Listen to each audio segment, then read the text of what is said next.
Assalamualaikum warahmatullahi wabarakatuh. Sahabat sekalian, bertemu kembali dengan saya, Dr. Yan.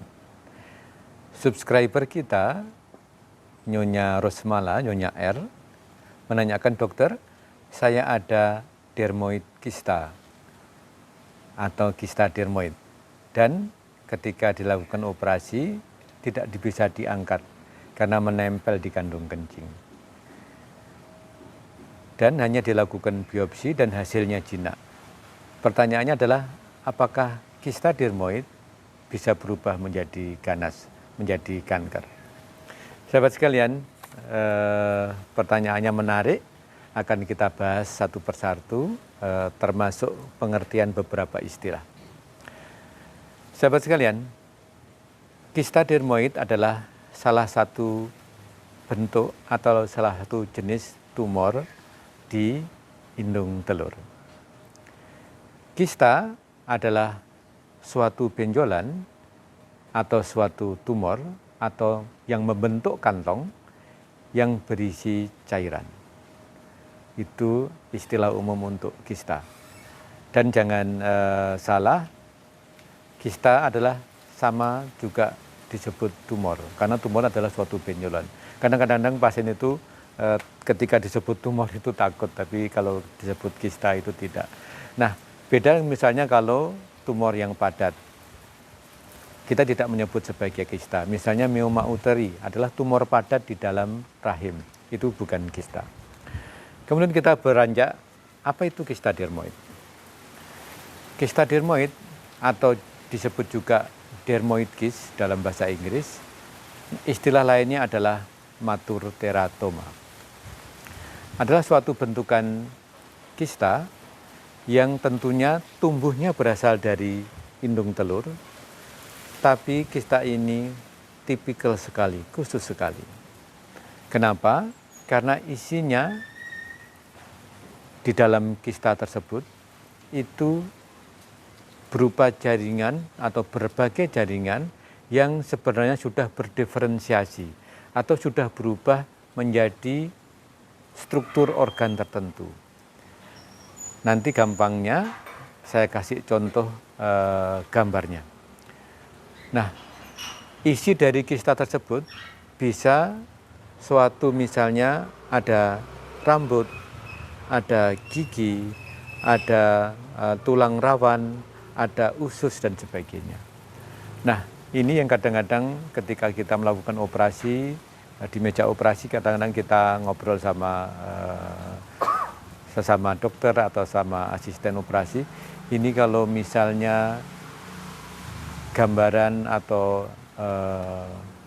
kista ini diperlihatkan pada pasien atau keluarga pasien, mungkin akan takut karena di dalam kista tersebut bercampur berbagai jenis jaringan yang misalnya mungkin memang orang akan kok bisa seperti itu.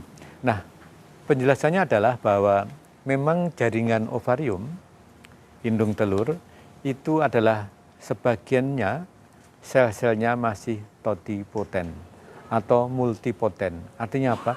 Bisa berkembang menjadi apa saja. Jadi sebenarnya sel itu adalah sel yang masih sel punca atau stem cell, di mana dia bisa berkembang menjadi saraf, menjadi tulang, menjadi gigi, menjadi usus dan sebagainya. Nah, itu yang terjadi pada pertumbuhan dari kista dermoid. Sehingga kista dermoid adalah suatu kista di indung telur yang isinya berbagai jaringan yang kadang-kadang sudah terbentuk secara matang. Sahabat sekalian, pada pemeriksaan ultrasonografi USG juga ada tipikal gambaran dari kista dermoid. Nanti saya sertakan sebagai tambahan informasi agar kita lebih banyak belajar. Kemudian ternyata kista dermoid itu ada dua jenis.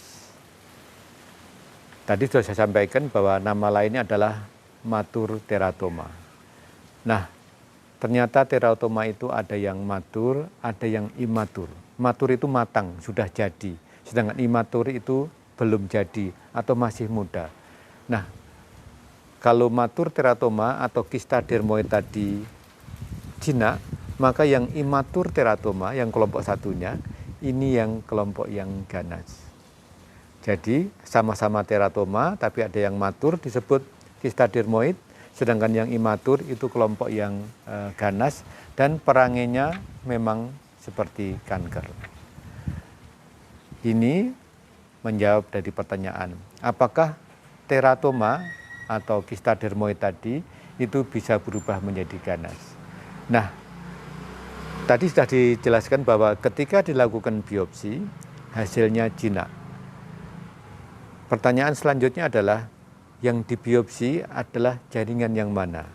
Karena memang biopsi itu adalah pemeriksaan yang standar dan baik, bisa dipercaya, bisa dijadikan dasar diagnosis, tapi ada sedikit risiko bahwa ketika dilakukan biopsi itu tidak semua atau tidak pas pada jaringan yang mungkin ganas. Mungkin kita harus memahami ini pelan-pelan. Satu lagi yang akan saya jelaskan adalah ternyata ada perbatasan atau area abu-abu. Tadi kalau saya jelaskan bahwa kista dermoid atau matur teratoma itu jinak, kemudian ada yang imatur teratoma itu ganas, ternyata ada yang abu-abu di antaranya, yaitu matur teratoma tapi disertai bagian-bagian yang imatur. Nah, ini yang lebih tanda kutip harus hati-hati, karena di bagian teratoma atau kista dermoid yang kelompok matur tadi ada bagian imatur yang perangainya adalah sama dengan kanker, artinya ganas. Sehingga kesimpulan atau resume dari pertanyaan, jawaban pertanyaan ini adalah ketika hanya dilakukan biopsi, maka apakah dia akan berubah menjadi ganas? Sebenarnya tidak berubah menjadi ganas, tapi ada peluang bahwa jenisnya atau bagian tertentu dari kista yang belum terambil itu mungkin ada bagian ganasnya. Jadi memang pada saat operasi kita sering dihadapkan pada berbagai pelekatan. Pelekatan antara usus dengan kistanya, antara dinding perut dengan kistanya, kista dengan rahimnya, kista dengan kandung kencing dan sebagainya. Memang diperlukan skill sama experience yang cukup untuk bisa melakukan operasi dengan tuntas. Sehingga pada pasien tadi, Ibu R tadi, memang seharusnya dilakukan reopen atau operasi selanjutnya, sehingga kista dermoid tersebut bisa terambil secara keseluruhan, dan dengan demikian keseluruhan dari kista itu bisa dianalisis apakah yang aman, yang betul-betul kista dermoid, yang matur teratoma, atau dia kelompok yang sebelahnya yang tadi tidak baik, yang imatur teratoma, yang memang perangainya adalah sebagai kanker atau kelompok yang ganas. Jadi demikian sahabat sekalian, semoga deskripsi singkat ini memberikan pemahaman yang baik. Memang harus diendapkan, mungkin kalau tidak jelas bisa diulang-ulang videonya. Dan silakan ajukan pertanyaan apabila ada hal yang tidak jelas, akan kita bahas pada sesi selanjutnya pada ASMI Tanya Dr. Yan. Demikian, take care, stay healthy, see you tomorrow. Mari dukung channel ini dengan memberikan like, share, comment, and subscribe.